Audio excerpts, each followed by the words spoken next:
নিজে কিবা এটা কৰি ঘৰখনৰ দায়িত্ব লোৱাৰ সপোন দেখা ছোৱালীজনীয়ে টকা দেখি বিয়া হোৱাৰ সপোন নেদেখে।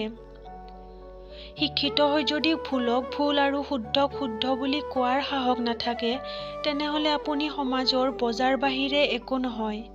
জীৱনত সুখী হ'ব বিচৰা, তেনেহ'লে সদায় প্ৰেম বিলাবলৈ চেষ্টা কৰা, প্ৰেম পাবলৈ নহয়। জীৱন বাটত কোন কেনেকুৱা চিনি পাব শিকি গ'লো বুলিয়েই চাগে আজি মোৰ বন্ধুৰ সংখ্যা কমি আহিছে।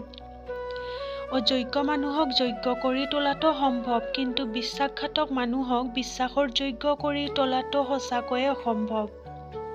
সুখী হৈ থাকিবলৈ বহুত চেষ্টা কৰোঁ, কিন্তু কেতিয়াবা নিজৰ ওচৰতে হাৰি যাওঁ অভিনয় কৰি। আচলতে জীৱনত এনেকুৱা কিছুমান দুখ কষ্ট আছে যিবোৰ হয়তো কাহানিও লগ নেৰে। অলপ মৰম পালে যি সুখী হৈ পৰে, তেওঁৰ কপালতেই দুখ বেছি লিখা থাকে। ধনী ঘৰত জন্ম ল'লে জীৱনটো উপভোগ কৰিবা আৰু দুখীয়া ঘৰত জন্ম ল'লে জীৱন মানে কি বুজি পাবা।